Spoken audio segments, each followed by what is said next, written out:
నమస్తే, నా పేరు హేమ. బులెటిన్ కన్నా ముందు హెడ్లైన్స్.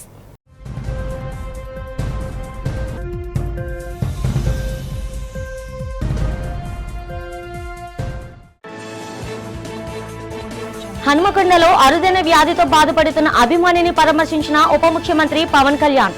ఆర్థిక సహాయంతో పాటు కుటుంబానికి అన్ని విధాల అండగా ఉంటానని భరోసా.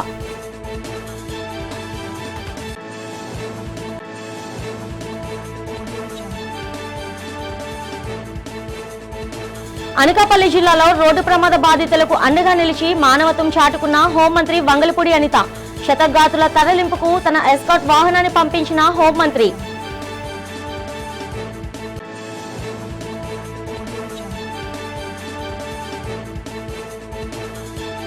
హోంమంత్రి అనితపై తాను చేసిన వ్యాఖ్యలపై తగ్గేదే లేదంటున్న మాజీ మంత్రి గుడివాడ అమర్నాథ్.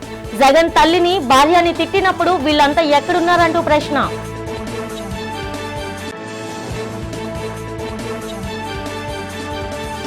అనకాపల్లి జిల్లాలో భారీ స్థాయిలో పట్టుబడ్డ గంజాయి. అంతర్జాతీయ స్మగ్లర్లను పట్టుకుని వారి వద్ద నుంచి ₹1 కోటి విలువైన గంజాయి స్వాధీనం చేసినట్లు వెల్లడించిన జిల్లా ఎస్పీ.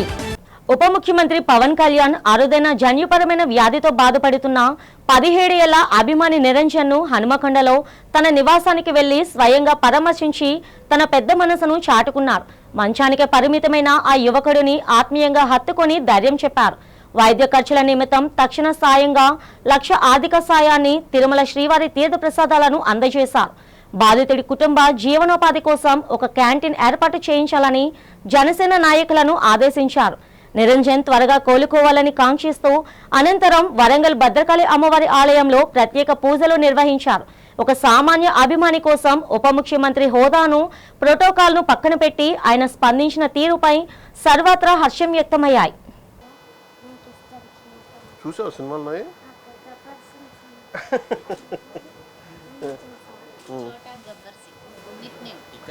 నీ పేరు చోటా గబ్బర్ సింగ్. చోటా గబ్బర్ సింగ్ చూడడానికి వచ్చాను.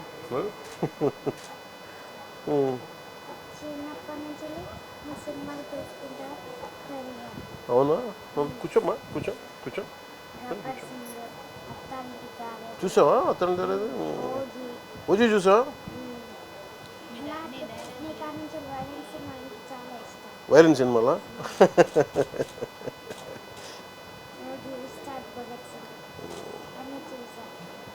చూద్దాం, మళ్ళీ చూద్దాం. ఎప్పుడన్నా నువ్వు నీకు అన్నీ బాగా అయిన తర్వాత ఒకసారి వచ్చి చూద్దాం ఇద్దరం. నీకు చూపిస్తాను.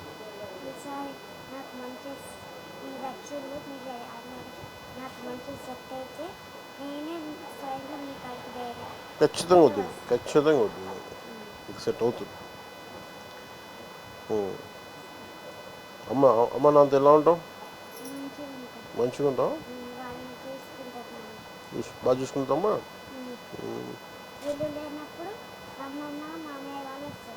అవునా? మీరేం చేస్తారు? మీరు ప్లంబింగ్ పని చేస్తారా? ఎక్కడ ఈయనే చేస్తారా?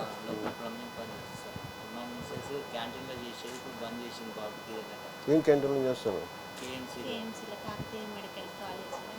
మీరు క్యాంటీన్ పెట్టుకోకపోలేరా? లేదు, మీరు ఏదైనా క్యాంటీన్ పెట్టుకుని నేను సహాయం చేస్తాను. మీరు ఏదైనా మీరు చేయండి. మీకు మంచిగా మీరు ఎవరైనా ఉండి రామ్ గారు క్యాంటీన్ ఏదైనా పెట్టించే బాధ్యత పెట్టి తీసుకోండి. నేను చెప్తాను ఎలా చేయాలి. నెంబర్ ఒకసారి. నక్కపల్లి మండలం ఉపమాకలోని శ్రీ వెంకటేశ్వర స్వామి ఆలయ ప్రాంగణంలో బుధవారం నిర్వహించిన యోగాంధ్ర కార్యక్రమం పండుగ వాతావరణంలో జరిగింది. ఈ కార్యక్రమంలో రాష్ట్ర హోంమంత్రి వంగలపూడి అనిత, అనకాపల్లి ఎంపీ సీఎం రమేష్, జిల్లా కలెక్టర్ విజయ్ కృష్ణన్ పాల్గొని యోగాసనాలు వేశారు. పెద్ద సంఖ్యలో ప్రజలు, విద్యార్థులు, అధికారులు పాల్గొని యోగ సాధన చేశారు. ఈ సందర్భంగా హోంమంత్రి వంగలపూడి అనిత మాట్లాడుతూ ఉపమాక శ్రీ వెంకటేశ్వర స్వామి ఆలయ ప్రాంగణంలో యోగాసనాలు వేయడం ఎంతో ఆనందంగా ఉందన్నారు. యోగా భారతదేశం ప్రపంచానికి అందించిన అత్యంత గొప్ప ప్రాచీన వారసత్వ సంపద అని, యోగాలో ప్రపంచానికి మన దేశం మార్గదర్శిగా నిలిచిందని పేర్కొన్నారు. ప్రధానమంత్రి నరేంద్ర మోదీ కృషితో అంతర్జాతీయ యోగా దినోత్సవానికి ప్రపంచవ్యాప్తంగా గుర్తింపు లభించిందని, నేడు అనేక దేశాలు యోగాను తన దైనందిన జీవితంలో భాగంగా చేసుకోవడం భారతదేశానికి గర్వకారణమని అన్నారు. ఆలోచనతో పైకి ముందు చూస్తూ చేయండి. శ్వాస వదులుతూ కిందకి.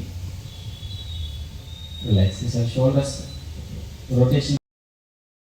ఆదేశాల మేరకు ముఖ్యంగా మన ప్రధానమంత్రి మాన్య శ్రీ నరేంద్ర మోడీ గారి ఆదేశాల మేరకు ఈరోజు దేశవ్యాప్తంగా ప్రపంచవ్యాప్తంగా స్థానిక సంస్థలలో బీసీ రిజర్వేషన్ల అమలుపై అధ్యయనం చేస్తున్న dedicated commissioner chairman Rajiv Ranjan Mishra బుధవారం గుంటూరులోని ఎస్ఆర్ శంకరన్ హాల్లో విస్తృత స్థాయి అభిప్రాయ సేకరణ చేపట్టారు. ఉమ్మడి గుంటూరు జిల్లాకు చెందిన ప్రజలు, ప్రజాప్రతినిధులు, రాజకీయ పార్టీలు, బీసీ సంఘాల ప్రతినిధుల నుండి ఆయన వినతులు, సూచనలను స్వీకరించారు. ఈ సందర్భంగా స్థానిక సంస్థలలో బీసీల రిజర్వేషన్ల కల్పన, సామాజిక, ఆర్థిక, రాజకీయ సాధికారత, పాలనలో వారి ప్రాతినిధ్యం పెంపు వంటి కీలక అంశాలపై వివిధ వర్గాల అభిప్రాయాలను సేకరించారు. క్షేత్రస్థాయిలోని వాస్తవ పరిస్థితులను అధ్యయనం చేసి అందరి సూచనలను సమగ్రంగా పరిశీలించిన అనంతరం ప్రభుత్వానికి నివేదిక అందజేయనట్లు చైర్మన్ తెలిపారు. స్థానిక సంస్థలలో బీసీలకు తగిన ప్రాతినిధ్యం కల్పించాలని కోరుతూ పలువురు నాయకులు లిఖితపూర్వక వినతులను సమర్పించారు. ఈ కార్యక్రమంలో joint collector Ashutosh Srivastava, DRO Khajavali తదితరులు పాల్గొన్నారు. So we had very detailed discussion. అప్పుడు సచివాలయం స్టాఫ్ తో కూడా డిస్కస్ చేశాం. ముఖ్యంగా మీకు బ్యాక్గ్రౌండ్ ఏం చెప్తాను. బీసీ పాపులేషన్ గురించి సెన్సస్ లో ఏదైనా లెక్క ఉంటుంది. Because 1931 more than 100 years back, first time there was a census in which caste was also enumerated. దాని తర్వాత ఇండిపెండెన్స్ తర్వాత షెడ్యూల్ కాస్ట్ సెన్సస్ లో ఇంక్లూడ్ చేస్తున్నారు. సో అది కూడా మాకు 2011 population figure for SC and ST. Population figure is important. So I have to also know SC ST population and BC population. Then only we will be able to know. ఇంకొకటి ఏముంది, ఈ commission recommendation అంటే మనం unit of reservation ప్రకారంగా చేయాలి. Unit అంటే unit of election. So for each Gram Panchayat, for each MPTC, department unfortunately has delegated their work to GSWS department or SGSW department. CPOs, yes, GSWS not getting. ఇటీవల హోంమంత్రిపై చేసిన వ్యాఖ్యలపై తగ్గేదే లేదని YCP నేత మాజీ మంత్రి గుడివాడ అమర్నాథ్ స్పష్టం చేశారు. నగరంలోని వైసీపీ కార్యాలయంలో జరిగిన మీడియా సమావేశంలో ఆయన మాట్లాడారు. తన వ్యాఖ్యలపై ఎక్కడ ఫిర్యాదు చేసినా ఎదుర్కొనేందుకు తాను సిద్ధంగా ఉన్నానని తెలిపారు. నేను మహిళా లోకాన్ని కించపరుస్తూ తప్పుగా మాట్లాడలేదని చెప్పారు. హోంమంత్రి వైఎస్ విజయమ్మ, జగన్ భార్య వైఎస్ భారతిపై చేసిన వ్యాఖ్యలకు ధీటుగా సమాధానం ఇచ్చానని చెప్పుకొచ్చారు. మహిళలంటే తనకు గౌరవం ఉందని, నాకు పాఠాలు ఎవరు చెప్పనవసరం లేదని గుడివాడ అమర్నాథ్ తేల్చి చెప్పారు. తనపై టీడీపీ నేతలు కుట్రపూరితంగా తప్పుడు ప్రచారం సాగిస్తున్నారని మండిపడ్డారు. తాను ఏమి మాట్లాడానో టీడీపీ నేతలు తెలుసుకోవాలన్నారు. ఈ జిల్లాలో, ఉమ్మడి విశాఖపట్నం జిల్లాలో ఏ కుటుంబానికి లేనటువంటి చరిత్ర నుంచి వచ్చినటువంటి ఒకడు అనేటువంటి విషయాన్ని తెలియజేస్తా ఉన్నా. 1976 నుంచి జిల్లాలో రాజకీయం చేస్తున్నటువంటి కుటుంబం నుంచి వచ్చినటువంటి ఒకడు అనేటువంటి విషయాన్ని తెలియజేస్తా ఉన్నా. మూడు తరాల రాజకీయ చరిత్ర కలిగినటువంటి కుటుంబం నుంచి వచ్చినటువంటి వ్యక్తి గుడివాడ అమర్నాథ్ ఒకడు అనేటువంటి విషయాన్ని ఈ సందర్భంగా తెలియజేస్తా ఉన్నా. 3 తరాల రాజకీయ కుటుంబం నుంచి ఉమ్మడి విశాఖపట్నం జిల్లాలో అనేక ప్రాంతాల్లో అభివృద్ధికి బాటలు వేసినటువంటి కుటుంబం నుంచి వచ్చినటువంటి ఆ వ్యక్తి గురించి, గతంలో మంత్రిగా పనిచేసినటువంటి వ్యక్తి గురించి, ఒక బాధ్యతాయుతమైనటువంటి పదవిలో ఉన్నటువంటి ఒక వ్యక్తి మాట్లాడేటువంటి మాటలు ఇవి అనేటువంటిది ఈ సందర్భంగా మీ ద్వారా ప్రజలను అడుగుతా ఉన్నా. ఈ మాటలకి ప్రతిస్పందనే నా తాలూకా ప్రసంగం అనేటువంటి విషయాన్ని కూడా ఈ సందర్భంగా తెలియజేస్తా ఉన్నా. ఇది ఒకటే కాదు, గతంలో ఈ వ్యక్తి మాట్లాడినటువంటి మాటలు ఒకసారి మిమ్మల్ని అడుగుతా, మీరే సమాధానం చెప్పండి.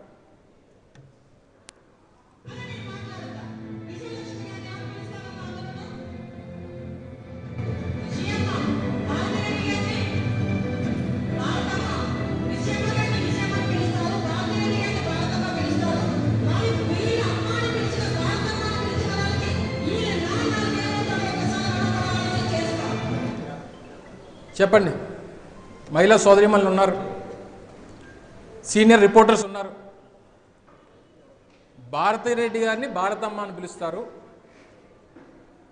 విజయలక్ష్మి గారిని విజయమ్మ అని పిలుస్తారు. అంటే భారతమ్మ విజయమ్మ అని పిలుస్తున్నటువంటి వీరికి వాళ్ళ నాన్న ఏమవుతాడు అని అడుగుతాను. చెప్పండి, సమాధానం చెప్పండి. పత్రికా మిత్రులు చెప్పండి. చెప్పమ్మా ఏబిఎన్ రామకృష్ణ చెప్పండి. కాదు అడుగుతున్నాను, చెప్పండి. అంటే నేను మిమ్మల్ని ఏమనట్లా, దానికి అర్థం ఏంటో చెప్పండి అని అడుగుతున్నా. రాష్ట్రంలో త్వరలోనే 2.20 లక్షల మంది అర్హులకు వితంతు కేటగిరీ కింద కొత్త పింఛన్ల మంజూరు చేయనున్నట్లు సెర్ప్ ఎంఎస్ఎంఈ శాఖల మంత్రి కొండపల్లి శ్రీనివాస్ ప్రకటించారు. సచివాలయంలో మీడియాతో మాట్లాడిన ఆయన 1-2 నెలల్లో వీరికి పింఛన్లు అందేలా మార్గదర్శకాలు రూపొందిస్తున్నామని తెలిపారు. గత వైసీపీ హయాంలో 9.56 లక్షల పింఛన్లు తొలగిస్తే కూటమి ప్రభుత్వం వచ్చాక కేవలం అనర్హులైన 7,856 పింఛన్లను మాత్రమే తొలగించామని, దివ్యాంగులు ఆరోగ్య పింఛన్లను ఒక్కటి కూడా ముట్టుకోలేదని స్పష్టం చేశారు. దేశంలోనే అత్యధికంగా పింఛన్లు ఇస్తున్న రాష్ట్రం ఏపీయేనని ఆయన వివరించారు. మరోవైపు డ్వాక్రా మహిళల ఆర్థిక స్వావలంబన కోసం అంతర్జాతీయ మార్కెటింగ్ అనువుగా స్వయం బ్రాండింగ్ ను తీసుకువస్తామని, పైలట్ ప్రాజెక్ట్ కింద 100 ఉత్పత్తులను ఎంపిక చేశామని మంత్రి తెలిపారు. ఇల్లే వేదికగా సుమారు 3 లక్షల మంది చదువుకున్న డ్వాక్రా మహిళలకు ఇరుగు పొరుగు వ్యాపారంలో భాగస్వామ్యం కల్పిస్తామన్నారు. జీవనోపాధి కోసం పెరటి కోళ్ల పెంపకాన్ని ప్రోత్సహిస్తూనే రుణ వాయిదాల చెల్లింపులో అవకతవకలను అరికట్టేందుకు రాష్ట్ర వ్యాప్తంగా మన డబ్బులు మన లెక్కలు యాప్ను అందుబాటులోకి తెస్తున్నట్లు మంత్రి కొండపల్లి శ్రీనివాస్ స్పష్టం చేశారు. జిఏడిలో భాగం ఈ మూడు సబ్ కేటగిరీస్ని తీసుకొచ్చి స్పెషల్గా ఒక మినిస్ట్రీ ఫామ్ చేసి గౌరవ ముఖ్యమంత్రి గారు కొత్త విధానం ఈ దేశంలో పెట్టడం జరిగింది. మనం చూసుకుంటే ఏ రాష్ట్రంలో కూడా ఎలాంటి మినిస్ట్రీ లేదు. ప్రధానంగా గౌరవ ముఖ్యమంత్రి గారి ఆలోచన ఏంటంటే, ఆయన ఎప్పుడు అధికారంలో వచ్చినా కూడా ఆయనకు ఒక ఛాలెంజింగ్ పొజిషన్ ఉంటుంది. మనం చూసాం 95 to 2004లో అప్పుడు ఆయన గౌరవ ముఖ్యమంత్రిగా బాధ్యత తీసుకున్నప్పుడు కనీసం శాలరీస్ కూడా ఇవ్వలేని పరిస్థితి రాష్ట్రంలో అప్పుడు చూసాము. అప్పుడు ఆయన పొజిషన్ తీసుకున్న తర్వాత రాష్ట్రాన్ని అత్యున్నత డెవలప్మెంట్ అనేది ఆయన పరిపాలనలో జరిగిందన్న విషయాన్ని కూడా ఒకసారి గుర్తు చేసుకుంటున్నాను.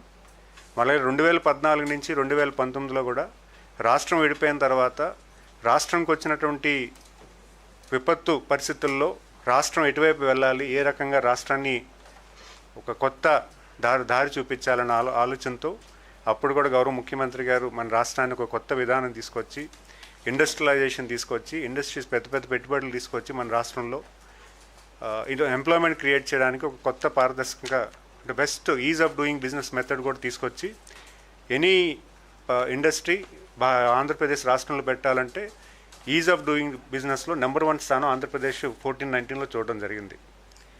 మరి ఈసారి ఈ ప్రభుత్వం ఏర్పడిన తర్వాత గౌరవ ముఖ్యమంత్రి గారు 4వసారి ముఖ్యమంత్రిగా బాధ్యత తీసుకున్న తర్వాత అసలు మన భారతదేశం జీడిపి ఏంటి, మన రాష్ట్ర జిఎస్డిపి ఏంటి, మన జీవీఏ ఏంటి, అసలు ఎలా ఇంక్రీజ్ చేయాలి, ఎటువంటి ప్రతిపాదనలతో రాష్ట్రంలో ప్రతి కుటుంబానికి ఆదాయం పెంచే వనరులు ఏంటి, ఎలా చేస్తే బాగుంటుందనేది ఒక కొత్త ఒరవడితో ఈ మినిస్ట్రీ ఫామ్ చేయడం జరిగింది. గాజువాక తహసీల్దార్ కార్యాలయంలో బుధవారం రాష్ట్ర ఎస్సీ కమిషన్ సభ్యుడు రావడ సీతారాం ఆధ్వర్యంలో దళితుల ప్రత్యేక గ్రీవెన్స్ కార్యక్రమం జరిగింది. ఈ సందర్భంగా బాధితుల నుండి నేరుగా అర్జీలను స్వీకరించిన ఆయన దళిత గ్రామాల్లో ప్రభుత్వ జీవీఎంసీ అభివృద్ధి పనులను దళితులకే కేటాయించి వారిని ఆర్థికంగా ఆదుకోవాలని పిలుపునిచ్చారు. ఈ గ్రీవెన్స్ లో కర్ణవాణిపాలెంకు చెందిన అనురాధ అనే మహిళ తన 400 గజాల స్థలాన్ని ఓ టీడీపీ నాయకుడు ఆక్రమించుకున్నాడని ఫిర్యాదు చేస్తే తనపైనే తప్పుడు కేసులు పెట్టించారని కమిషన్ కు మొర్రపెట్టుకున్నారు. అలాగే మింది ప్రాంతానికి చెందిన మచ్చి అంబేద్కర్ తన పూర్వీకుల భూమిని నకిలీ పత్రాలతో ఆక్రమించారని న్యాయం చేయాలని కోరితే ఆర్య బెదిరింపులకు పాల్పడుతున్నారని ఆరోపించారు. బాధితుల సమస్యలపై స్పందించిన Visakhapatnam RDO Dilip Chakravarthi, tahsildar Trinath, zonal commissioner Seshadri, ACP Srinivas తదితర అధికారులు వినతులను పరిశీలించి తగిన చర్యలు తీసుకుంటామని హామీ ఇచ్చారు. అన్ని రంగాల్లో వాళ్ళకి ఉద్యోగ కల్పన కావచ్చు, భూ సమస్యలు కావచ్చు, అన్ని డిపార్ట్మెంట్స్ లో కూడా వాళ్ళకి రావాల్సినటువంటి పర్సంటేజ్ ఉన్నటువంటి ఉద్యోగుల్లో కూడా లోపాలు ఉన్నాయి.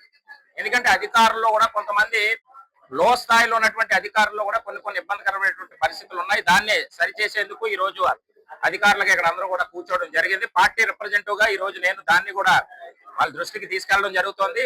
కూటమి ప్రభుత్వంలో నారా చంద్రబాబు నాయుడు గారు మరి ముఖ్యమంత్రి అయిన తర్వాత దళితులకి సముచిత స్థానం కల్పించినటువంటి ఏకైక పార్టీ మరి కూటమి ప్రభుత్వం అనే సందర్భంగా నేను మనం చేస్తాను. ఎందుకంటే అనేక మార్లు గతంలో ఎస్సీ కార్పొరేషన్ నుంచి అనేక నిధులు ఇవ్వడం కావచ్చు, ఈ కార్లు ఇవ్వడం కావచ్చు, వాళ్ళ కాళ్ళ మీద నిలబడేందుకు భూమి కొనుగోలు పథకాలు కావచ్చు, అంతేకాకుండా ఈటీఎస్ కార్లు ఇవ్వచ్చు, అదేవిధంగా టెంట్ హౌస్లు, స్మాల్ స్కేల్ ఇండస్ట్రీకి సంబంధించి జేసీబీలు అన్ని కూడా గతంలో మనం ఇచ్చాం. మంత్రులకు ప్రింట్ అండ్ ఎలక్ట్రానిక్ హృదయపూర్వక నమస్కారాలండి. ఈరోజు ప్రధానంగా గాజువాక మండల్ రెవెన్యూ ఆఫీస్ కార్యాలయంలో ప్రధానంగా ఈరోజు దళిత సమస్యలపై గ్రీవెన్స్ నిర్వహించడం జరుగుతుంది. ఈ ప్రాంతంలో ఉన్నటువంటి ఓ 2 ఇష్యూస్ గత నెలలో ఆనరబుల్ చైర్మన్ గారికి ఫిర్యాదు చేయడం జరిగింది. అందులో ఒక ఫిర్యాదుదారు, ఆమె పేరు అనురాధ, రెండో వ్యక్తి అంబేద్కర్. మేము బాధ్యతలు తీసుకున్న తర్వాత గాజువాక పరిధిలో ఇంతవరకు ఇక్కడ పర్యటించడం అనేది జరగలేదు. అనకాపల్లి జిల్లాలో అంతర్జాతీయ సంబంధాలున్న భారీ గంజా స్మగ్లింగ్ ముఠా గుట్టురట్టయిందని జిల్లా ఎస్పీ తుహిన్ సిన్హా తెలిపారు. ఈ సందర్భంగా అనకాపల్లి ఎస్పీ కార్యాలయంలో ఏర్పాటు చేసిన మీడియా సమావేశంలో కేసు వివరాలు వెల్లడించారు. లంకిలపాలెం జంక్షన్ వద్ద పరవాడ పోలీసులు జరిపిన మెరుపు తనిఖీల్లో 1.6 కోట్ల విలువైన 213.360 కేజీల గంజాయి పట్టుబడినట్లు తెలిపారు. వారి వద్ద నుండి గంజాయితో పాటు ఒక కారు, బైక్, నగదు స్వాధీనం చేసుకుని 5 నిందితులను అదుపులోకి తీసుకుని అరెస్ట్ చేశామన్నారు. ఈ ముఠాలో ప్రధాన నిందితుడు షేక్ అజ్మల్ ఖాన్ కు అంతర్జాతీయ డ్రగ్ మాఫియాతో సంబంధాలు ఉన్నాయని, గతంలో శ్రీలంక జైలులో ఉండి పాస్పోర్ట్ లేకుండానే సముద్ర మార్గం ద్వారా భారత్ కు అక్రమంగా చొరబడ్డాడని ఎస్పీ వివరించారు. ఒడిశా ఏజెన్సీ ప్రాంతాల నుండి తమిళనాడుకు గంజాయి తరలిస్తుండగా మహిళా ఎస్ఐ నేతృత్వంలోని టీం చాకచక్యంగా వీరిని పట్టుకుందని, ప్రాణాలకు తెగించి పనిచేసిన పరవాడ డీఎస్పీ, సిఐ, ఎస్ఐ మరియు సిబ్బందికి ప్రశంసా పత్రాలతో పాటు నగదు పురస్కారాలు అందజేశామని పేర్కొన్నారు. ప్రస్తుతం నిందితులను రిమాండ్ కు తరలిస్తున్నామని, పరారీలో ఉన్న మిగిలిన వారి కోసం ఈ నెట్వర్క్ వెనుక ఉన్న హవాలా లింకులపై లోతైన దర్యాప్తు చేస్తున్నామని ఎస్పీ వెల్లడించారు. ఇందులో ఒక ఇంటర్నేషనల్ డ్రగ్ ఒఫెండర్ ఇంకా 4 అక్యూజ్డ్ ని కూడా అరెస్ట్ చేయడం జరిగింది. ఈ కేసు మనం నిన్న పట్టుకున్నాము. Total 5 accused have been arrested. 213 kgs of ganja మనకి స్విఫ్ట్ డిజైర్ కార్లోనే దొరికింది. ఇంకా ఒక బైక్ కూడా విచ్ ఇస్ పైలటింగ్ వెహికల్, అది కూడా సీజ్ చేయడం జరిగింది. పరవాడ పోలీస్ స్టేషన్ లిమిట్స్ లో క్రైమ్ నంబర్ 177/2026 కింద మన కేసు రిజిస్టర్ చేసేసాము.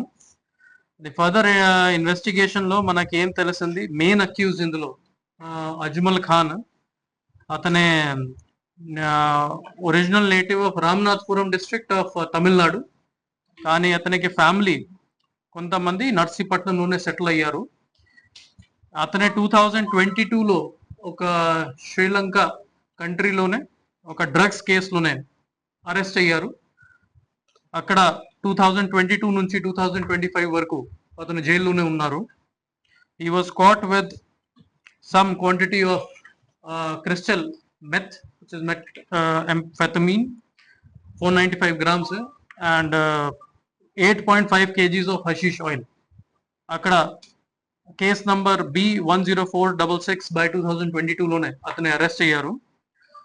అట్ ద సేమ్ టైమ్ నేను ఆల్రెడీ చెప్పాను, 2022 నుంచి 25 వరకు అక్కడే ఉన్నారు. ఇంకా ఒక ఇంట్రెస్టింగ్ థింగ్ ఏమంటే, అతనే మ్యాగజైన్ ప్రిజన్ కొలంబోలోనే అక్కడ రిమాండ్ కినే ఉన్నారు. రైతుల సంక్షేమమే లక్ష్యంగా ప్రభుత్వం అనేక సంస్కరణలను అమలు చేస్తుందని ఆంధ్రవలస శాసనసభ్యులు, రాష్ట్ర public undertakings committee chairman Koona Ravikumar అన్నారు. శ్రీకాకుళం జిల్లా బూర్జా మండల కేంద్రంలో జరిగిన ఒక కార్యక్రమంలో ఆయన అర్హులైన రైతులకు ప్రభుత్వ రాజముద్రతో కూడిన నూతన పట్టదారు పాస్ పుస్తకాలను పంపిణీ చేశారు. అలాగే ఖరీఫ్ సీజన్ ప్రారంభాన్ని పురస్కరించుకొని రైతులకు రాయితీ ధరలపై వరి విత్తనాలను అందజేశారు. ఈ సందర్భంగా ఆయన మాట్లాడుతూ, ముఖ్యమంత్రి నారా చంద్రబాబు నాయుడు నాయకత్వంలోని కూటమి ప్రభుత్వం భూమి హక్కుల పరిరక్షణ, వ్యవసాయ ఖర్చుల తగ్గింపునకు కట్టుబడి ఉందన్నారు. నాణ్యమైన విత్తనాల ద్వారా రైతులు అధిక దిగుబడులు సాధించాలని ఆకాంక్షించారు. వ్యవసాయ రంగాన్ని ఆధునికీకరించే దిశగా ఈ ఏడాది నుంచి సరికొత్త మొబైల్ యాప్ ఆధారంగా ఎరువుల సరఫరా వ్యవస్థను అమలు చేసినట్లు ఎమ్మెల్యే వెల్లడించారు. నేను బటన్ నొక్కాను, ఆ బటన్ కూడా 180% పడింది. 20% రైతులకి ఎవరికి కూడా డబ్బులు పడేవి కాదు. దానికి కారణం జగన్మోహన్ రెడ్డి ఒక సైబర్ క్రైమర్. ఇది నేను అవాస్తవాలు చెప్పడంలా, ఇది యథార్థం. ఆ రోజులో మీరు చూసుకోండి, డబ్బులు బటన్ నొక్కుతున్నాడంటే కొన్ని అకౌంట్లో డబ్బులు పడినట్టుగా ఉండేది, కానీ డబ్బులు అకౌంట్లో పడేవిగా. అంటే హ్యాకర్స్. ఇప్పుడు మనకి ఏమొచ్చింది? ఇప్పుడు చదువుకునే పిల్లలందరికీ తెలుసు ఎవరు వచ్చారు. ఇప్పుడు హ్యాకర్స్ వచ్చారు. ఆ హ్యాకర్స్ ఏం చేసేవాళ్ళంటే వీడు టైం చెప్పేవాడు, నేను పలానా టైంకి నొక్కుతా, పలానా టైంకి ఇదనంటే వాడు కొన్ని వేల అకౌంట్లని హ్యాక్ చేసి డబ్బులు మనకు పడినట్టుగా కనపడుతుంది, కానీ డబ్బులు మనకి పడవు. ఎవరికి చెప్పాలో తెలియదు. రాక్షస పాలన నుండి విముక్తి పొంది 2 ఏళ్లుగా రాష్ట్ర ప్రజలు అభివృద్ధి సంక్షేమ ఫలాలను అనుభవిస్తున్నారని ఎన్టీఆర్ వైద్య సేవ ట్రస్ట్ చైర్మన్ సీతంరాజు సుధాకర్ అన్నారు. విశాఖ దక్షిణ నియోజకవర్గం టీడీపీ ఇన్ఛార్జ్ సీతంరాజు సుధాకర్ ఆధ్వర్యంలో ఆమ్కోస ఫంక్షన్ హాల్లో కూటమి ప్రభుత్వం 2 ఏళ్లు పూర్తి చేసుకున్న సందర్భంగా విజయోత్సవ సభను నిర్వహించారు. ఈ సందర్భంగా సుధాకర్ మాట్లాడుతూ 76 సంవత్సరాల వయసులో కూడా చంద్రబాబు రాష్ట్ర అభివృద్ధి కోసం అహర్నిశలు పనిచేస్తున్నారని తెలిపారు. రాష్ట్ర అభివృద్ధితో పాటు ప్రజా సంక్షేమానికి అనేక పథకాలు అమలు చేస్తున్నారని చెప్పారు. పారిశ్రామికంగా ఐటీ రంగాల్లో రాష్ట్రాన్ని అభివృద్ధి పదంలో నడిపిస్తున్న ఘనత చంద్రబాబుదన్నారు. ప్రజలకు ఇచ్చిన హామీలను కూటమి ప్రభుత్వం అమలు చేస్తుందని సీతంరాజు సుధాకర్ తెలిపారు. ఈ కార్యక్రమంలో కూటమి నేతలు అత్తిలి శంకర్రావు, టి గిరిజ, రామ్ కుమార్, బిఎల్ఓ సురేష్, ఉరుకుటి నారాయణ, విల్లూరి భాస్కర్ రావు, గోడు నరసింహాచారి, గొలగాని వీరారావు, పలువురు సీనియర్ నేతలు, వార్డు అధ్యక్షుడు, టీడీపీ, బీజేపీ, జనసేన పార్టీల అనుబంధ సంఘాల నేతలు పాల్గొన్నారు. నమస్కారం. మన ఎన్డీఏ కూటమి ప్రభుత్వం 2 సంవత్సరాలు పూర్తి చేసుకున్న సందర్భంగా స్టేట్లో అన్ని నియోజకవర్గాల్లో ఒక ఉత్సవాలు జరుపుకుంటున్నాం. కూటమి తాలూకా పార్టీలందరూ కలిపి ప్రజలకు ఏం మేలు చేసాం, ఏం చేయబోతున్నాం, గతానికి ఇప్పటికీ తేడా ఏంటి బేరీ వేసుకుని మా క్లస్టర్లు, ప్రెసిడెంట్లు, బూత్ ప్రెసిడెంట్లు, యూనిట్లు, బీజేపీ తాలూకా పదవుల్లో ఉన్నవాళ్ళు, పార్టీ పదవుల్లో ఉన్నవాళ్ళు, వారి ముఖ్య కార్యకర్తలు, జనసేనలో ఉన్న ముఖ్య కార్యకర్తలు అందరం కూడా కూర్చుని సరదాగా అందరూ టీ కాఫీ తాగి మన తాలూకా గతంకి ఇప్పటికీ ఉండే తేడాలని, చేయబోయే కార్యక్రమాలని, పార్టీలని, ఎవరెవరి పార్టీలని ఎలా ముందుకు తీసుకెళ్ళాలి, కూటమిగా ఎలా ముందుకెళ్ళాలి అనే దాంతో రాష్ట్ర వ్యాప్తంగా ఒక్కొక్క డేట్లో ఒక్కొక్కరి పార్టీ ఆదేశించింది. మాకు 17వ తారీఖుని ఆదేశించిన ప్రకారం మీ ఈరోజు సమావేశం ఏర్పాటు చేసుకోవడం జరిగింది. మా ఇన్ఛార్జ్ వర్యులు సీతంరాజు సుధాకర్ గారి ఆధ్వర్యంలో గడిచిన 2 సంవత్సరాల సుపరిపాలన మీద కార్యకర్తలకు అవగాహన సదస్సు, విజయోత్సవ సభ కూడా ఇక్కడ ఏర్పాటు చేసుకోవడం జరిగింది. ఇది కూటమి 3 పార్టీలు కలిపి చేసుకున్న విజయోత్సవ సభ. ముఖ్యంగా ఈ 2 సంవత్సరాల క్రితం ఒక రాక్షస పాలన అనేది ఉండేది. దాన్ని చర్మగీతం పాడి మా నాయకులు నారా చంద్రబాబు నాయుడు గారు ప్రజలకి స్వపరిపాలన అందించడం జరిగింది. ఏదైతే ఎలక్షన్ మేనిఫెస్టోలో సూపర్ 6 అని పెట్టి ప్రజల్లోకి వచ్చారో ఆ సంక్షేమం, అభివృద్ధి అన్నీ కూడా ప్రజలకి అందుతున్నాయి. కాబట్టి ఈరోజు సక్సెస్ మీట్ పెట్టడం జరిగింది. దాన్ని ఉద్దేశించి పెద్దలందరూ కూడా మాట్లాడారు. ఈరోజు సూపర్ 6లో పెట్టలేనివి కూడా ఈరోజు మనం ప్రజలకు ఇస్తున్నాం. ఇంటర్మీడియట్ విద్యార్థులకి మధ్యాహ్నం భోజనం పథకం మనం సూపర్ 6లో పెట్టలేదు. ఈరోజు మహిళలు పెద్ద సంఖ్యలో బస్సు ప్రయాణం చేస్తున్నారు. నిజంగా భర్తలు డబ్బులు ఇవ్వకపోయినా వాళ్ళు ఆధార్ కార్డు పట్టుకొని ఈరోజు మహిళలు పెద్ద సంఖ్యలో చక్కగా పిల్లల్ని స్కూల్స్ దేపెట్టడం కానీ, ఏదైనా మార్కెట్కి వెళ్ళి వ్యాపారాలు చేసుకోవడం కానీ, అనేక కార్యక్రమాలకి ఈరోజు ఉచిత బస్సు అనేది చాలా ఉపయోగపడుతుంది. జగన్మోహన్ రెడ్డి పాలనలో వైసీపీ నేతల చేతుల్లో సజీవ దహనానికి గురైన అమర్నాథ్ గౌడ్కు టీడీపీ నేతలు నివాళి అర్పించారు. ఈ ఘటన జరిగి 3 ఏళ్లు అయిన సందర్భంగా టీడీపీ నేతలు అమర్నాథ్ గౌడ్ చిత్రపటానికి పూలమాలలు వేసి నివాళి అర్పించారు. టీడీపీ 26వ వార్డు అధ్యక్షుడు ముక్కా కిషోర్ ఆధ్వర్యంలో అకేపాలెంలో ఈ కార్యక్రమం జరిగింది. ఈ కార్యక్రమంలో విశాఖ పార్లమెంట్ ప్రధాన కార్యదర్శి లోడగల కృష్ణ, ముక్కా కిషోర్ మాట్లాడారు.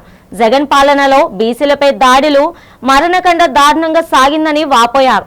వైసీపీ నేతలు వారి అనుచరులు రెచ్చిపోయి బీసీలను చాలా ఇబ్బందులు పెట్టారని తెలిపారు. అమర్నాథ్ గౌడ్ ను వైసీపీ నేతలు వెంకటేశ్వర్ రెడ్డి, గోపీనాథ్ రెడ్డి, సాంబిరెడ్డి పొలాల్లోకి తీసుకువెళ్లి అతి కిరాతంగా పెట్రోల్ పోసి సజీవ దహనం చేశారని తెలిపారు. బీసీల సంక్షేమం, అభివృద్ధి టీడీపీతోనే సాధ్యమని గుర్తు చేశారు. బీసీలకు రాజకీయంగా పెద్దపీట వేసిన పార్టీ తమదన్నారు.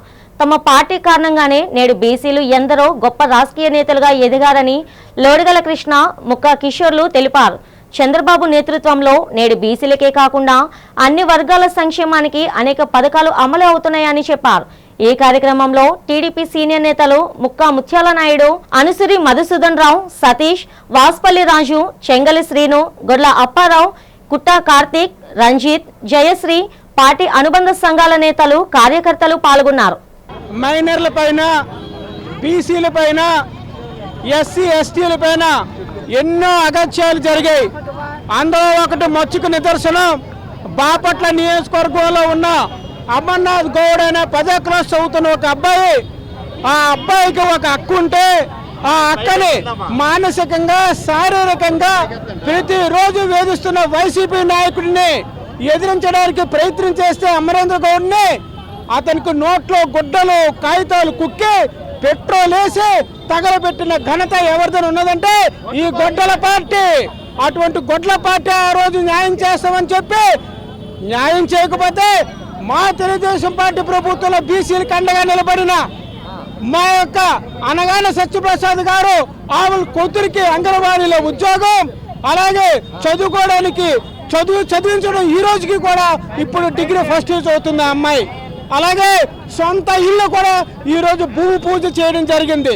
కాబట్టి తెలుగుదేశం పార్టీ ఎప్పుడు కూడా ఎస్సీలకి, మైనార్టీలకి, బీసీలకి పూర్తి స్థాయిలో అండగా ఉన్న ప్రభుత్వం ఏదైనా ఉందంటే కూటమి ప్రభుత్వం. గత ప్రభుత్వంలో జరిగిన అన్యాయాలను, అక్రమాలను ఎదిరిస్తూ వాళ్ళకి న్యాయం చేస్తూ 2 ఏళ్ల కూటమి పాలన దిగ్విజయంగా సాగుతుందని చెప్పి మీ అందరూ తెలియజేసుకుంటున్నాం. ఇదే రోజున గత వైసీపీ గవర్నమెంట్లో అమర్నాథ్ గౌడ్ గారిని ఎంత కిరాతంగా వైసీపీ వాళ్ళు చంపారో మీకు అందరికీ తెలుసు. దానికి నిరసనగా ఈరోజు ఈ గవర్నమెంట్లో నివాళులు అర్పించబడుతుంది. ఒక అమర్నాథ్ గౌడ్కే కాదు, గత 5 సంవత్సరాలు వైసీపీ అరాచక పాలనలో ఇలా ఎవరు అన్యాయంగా చెప్పబడ్డారో వాళ్ళు ప్రతి ఒక్కరికి తెలుగుదేశం పార్టీ ఘన నివాళులు అర్పిద్దామని నిర్ణయించుకోవడం జరిగింది. సో గతంలో మీరు చూస్తే డాక్టర్ గారు కానీ అలాగే ప్రతి ఒక్కరికి కేవలం మా ముఖ్య ఉద్దేశం ఏంటంటే ఇలాంటి అరాచకమైన పార్టీ మళ్ళీ వస్తే ప్రజలు ఇబ్బంది పడతారు అనే ముఖ్య ఉద్దేశంతో జనాల మధ్య తీసుకెళ్లి వాళ్ళని మర్చిపోకుండా ప్రతిసారి వాళ్ళ అకృత్యాన్ని గుర్తు చేయడమే మా ముఖ్య ఉద్దేశం. హోంమంత్రి వంగలపూడి అనిత తన ఉదారతతో మానవత్వాన్ని చాటుకున్నారు. నక్కపల్లిలోని తన నివాసం నుండి అనకాపల్లిలో జరగనున్న ఎన్డీఏ 2 ఏళ్ల పాలన విజయోత్సవ సభకు కాన్వాయ్లో బయలుదేరిన ఆమెకు మార్గ మధ్యలో ఎలమంచిలి సమీపంలో ఒక ద్విచక్ర వాహనం ప్రమాదానికి గురైన దృశ్యం కంటపడింది. ఆ ప్రమాదంలో తీవ్ర గాయాలతో రోడ్డుపై పడి ఉన్న యువతీ యువకులను చూసి హోంమంత్రి తీవ్రంగా చలించిపోయారు. క్షణం కూడా ఆలస్యం చేయకుండా తన కాన్వాయ్ను నిలిపివేసి ప్రోటోకాల్ను పక్కన పెట్టి మరీ క్షతగాతుల వద్దకు పరుగును వెళ్లారు.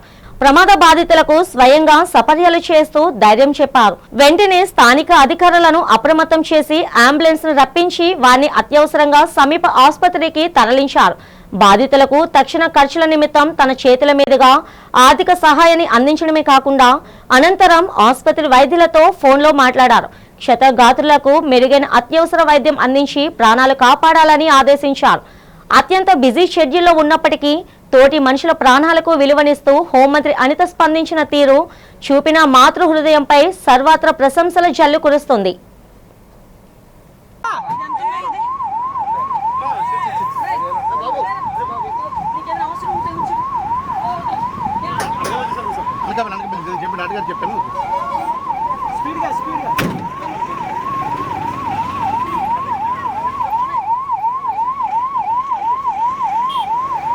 బులెటిన్ ముగిస్తున్న హెడ్లైన్స్ మరోసారి.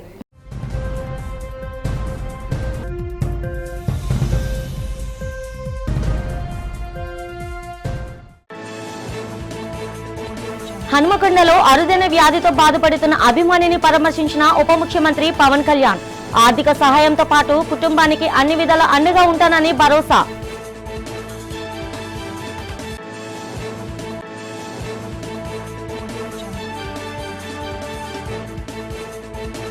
అనకాపల్లి జిల్లాలో రోడ్డు ప్రమాద బాధితులకు అండగా నిలిచి మానవత్వం చాటుకున్న హోంమంత్రి వంగలపూడి అనిత. శతగాతుల తరలింపుకు తన ఎస్కాట్ వాహనాన్ని పంపించిన హోంమంత్రి.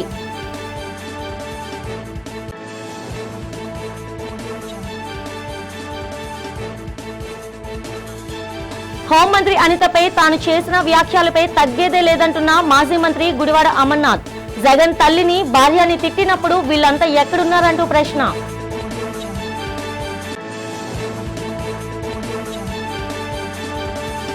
అనకాపల్లి జిల్లాలో భారీ స్థాయిలో పట్టుబడ్డ గంజాయి. అంతర్జాతీయ స్మగ్లర్లను పట్టుకొని వారి వద్ద నుంచి ₹1 కోటి విలువైన గంజాయి స్వాధీనం చేసినట్లు వెల్లడించిన జిల్లా ఎస్పీ. ఈనాటి బులెటిన్ ఇంతటితో సమాప్తం. తిరిగి రేపటి బులెటిన్లో కలుసుకుందాం. అంతవరకు సెలవు. నమస్తే.